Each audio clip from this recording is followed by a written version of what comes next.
Hello everyone. तो आज अपन CPC को स्टार्ट करेंगे कॉमन टर्म्स के साथ। सीपीसी को समझने के लिए सबसे पहले अपन को उसके कुछ कॉमन टर्म्स को समझना पड़ेगा जो कि सीपीसी में यूज़ होते हैं, जिसमें से पहला कॉमन टर्म है plaint and suit.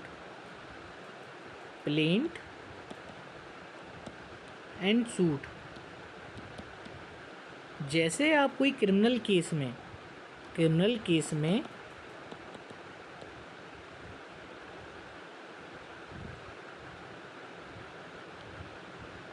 Case file करते हो तो उसके लिए आप कंप्लेंट करते हो। वैसे ही जब आप कोई सिविल केस को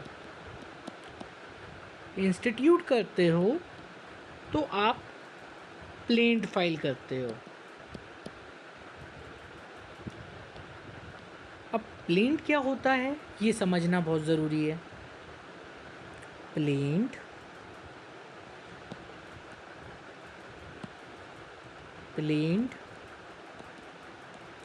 एक रिटन डॉक्यूमेंट होता है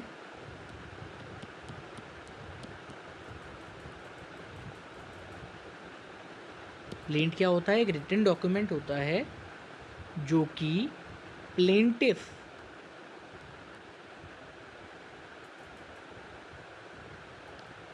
फाइल करता है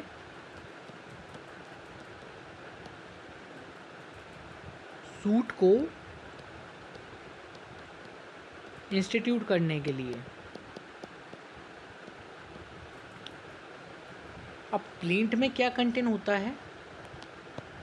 जो प्लेंट होता है उसमें जो प्लेंटिफ होता है वो अपनी स्टोरी लिखता है कि क्या स्टोरी है, और जैसे ही प्लेंट फाइल हो जाता है प्रॉपर ऑफिसर के पास,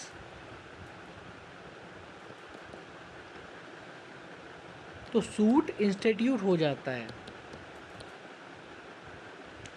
तो अब आपने ये तो समझ लिया कि प्लेंट क्या होता है, और प्लेंट को फाइल करने से क्या स्टार्ट होता है? सूट स्टार्ट होता है। तो अब मैं आपको एक डेफिनेशन डिक्टेट करता हूँ, उसे आप लिख लीजिए। Plaint is that document in which the plaintiff has written his story related to issue and has filed it in court। Plaint एक डॉक्यूमेंट है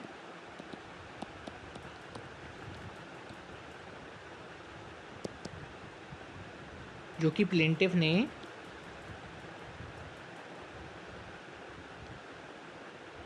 फाइल किया है कोर्ट में टू इंस्टीट्यूट सूट को इंस्टीट्यूट करने के लिए। अब आप सूट के लिए कुछ लिख लीजिए। सूट एक कल्मिनेशन है of the proceedings from filing of plaint till judgement is passed. अब सूट क्या होता है? सूट ये पूरा कल्मिनेशन है, यहाँ से लेके यहाँ तक का। कैसे? Plaint file,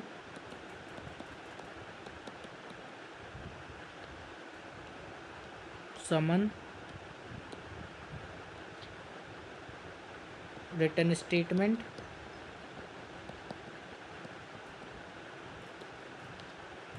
appearance and consequences, examination and so on till judgement.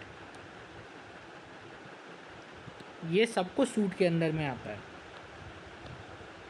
ये सब कुछ सूट के अंदर में आता है। Suit starts from filing of plaint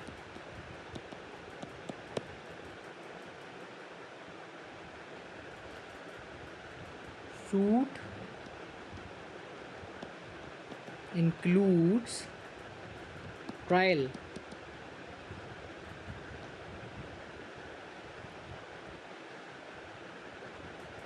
complaint issues, trial starts, यहाँ से ट्रायल स्टार्ट होता है, टिल जजमेंट। ये सब कुछ किस में आएगा? सूट के अंडर में आएगा।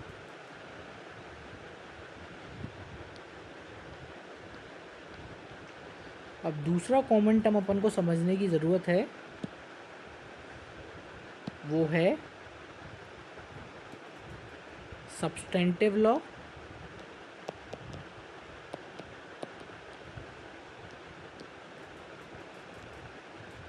And procedural law.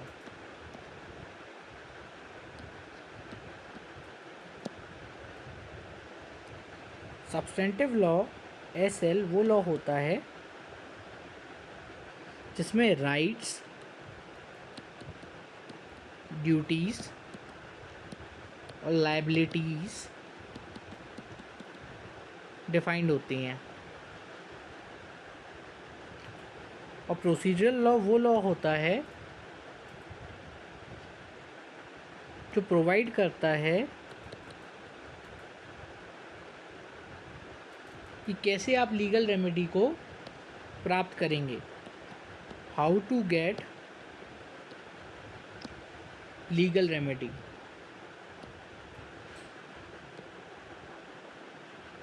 That is to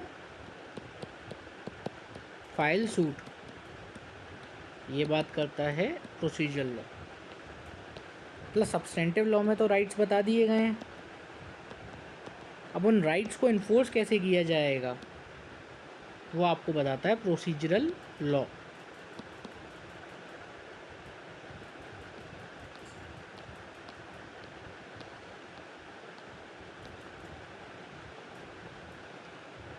suppose Indian contract act में किसी ने ब्रीच किया कॉन्ट्रैक्ट का,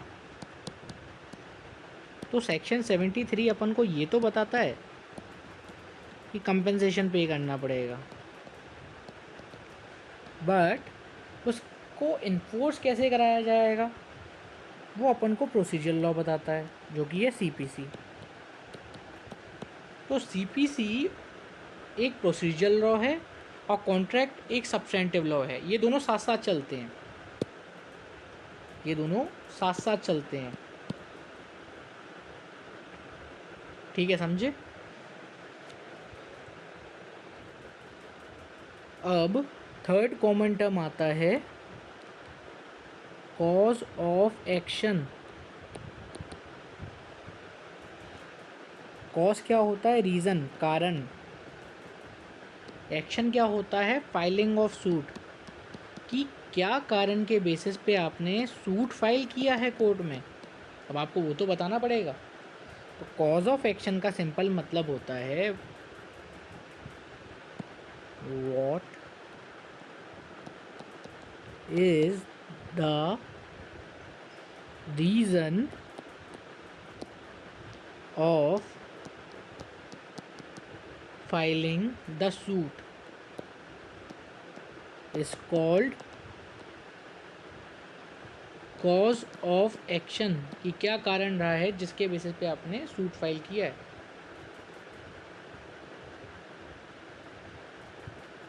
तो ये होता है बेसिकली कॉज ऑफ एक्शन। ये थर्ड कॉमन टर्म है जो कि समझना अपने लिए बहुत ज़्यादा इम्पोर्टेंट था। कॉज ऑफ एक्शन जो है वो कब अराइज होता है? जब आपके पास कोई लीगल राइट हो।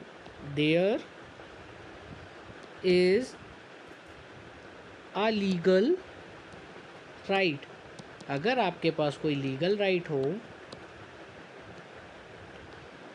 और उसका वायलेशन हो, and that right is violated,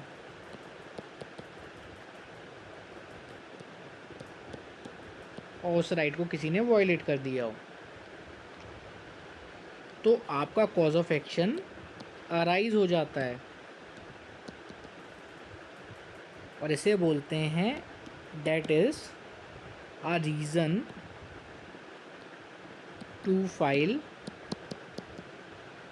uh suit, ये वो रीज़न होता है जिसके बेसिस पे आप सूट को फाइल करते हो। तो अब अपन आते हैं फोर्थ कॉमन टर्म पे, जो कि है parties.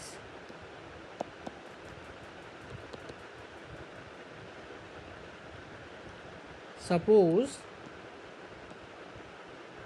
There is a plaint, एक प्लेंट है। आपको पता तो है प्लेंट वो डॉक्यूमेंट होता है जिससे सूट फाइल होता है। तो इस प्लेंट के लिए दो पार्टीज होंगी, प्लेंटिफ, ये वो पार्टी होगी जो कि सूट फाइल करती है, फाइल्स सूट, वर्सेस डिफेंडेंट, ये वो पार्टी होती है जो कि रिटर्न स्टेटमेंट फाइल करती है, मतलब अपने आप को डिफेंड करती है। ये तो हो गया सूट के लिए। अगर मान लो कोई एप्लीकेशन हो रही है, इन application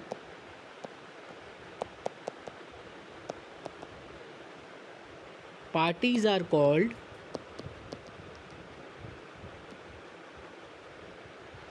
applicant and respondent.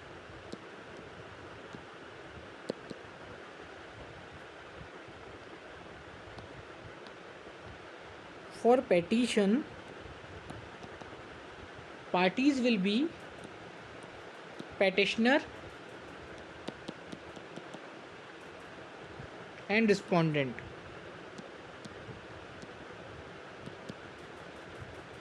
For appeal, parties will be appellant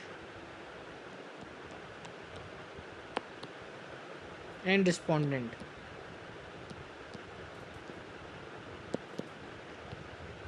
For execution proceeding, parties will be decree holder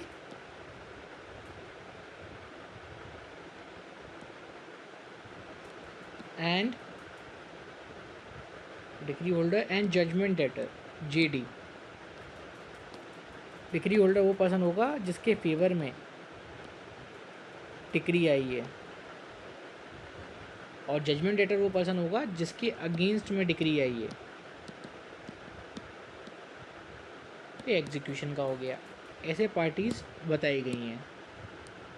अब जो फिफ्थ लीगल टर्म है उसे अपन बोलते हैं सब्जेक्ट मैटर।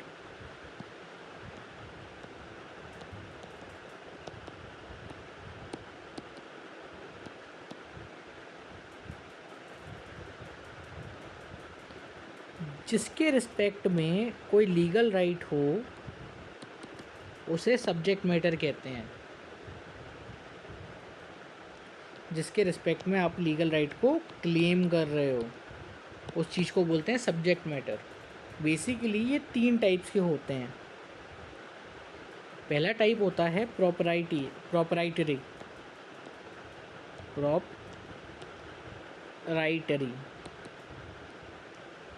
प्रॉपर्टी इन्वॉल्व होती है इसमें। जो भी प्रॉपर्टी रिलेटेड केसेस होते हैं वो प्रॉपराइटरी सब्जेक्ट मैटर में आते हैं, प्रॉपर्टी इन्वॉल्व।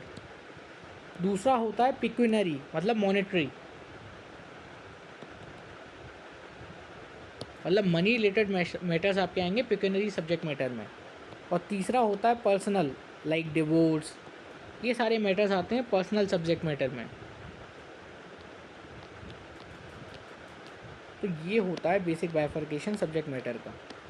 तो आज अपन इतने ही लीगल टर्म्स करेंगे और नेक्स्ट क्लास में अपन स्टार्ट करेंगे एक और न्यू लीगल टर्म के साथ, वो जो कि है मैटर इन इशू।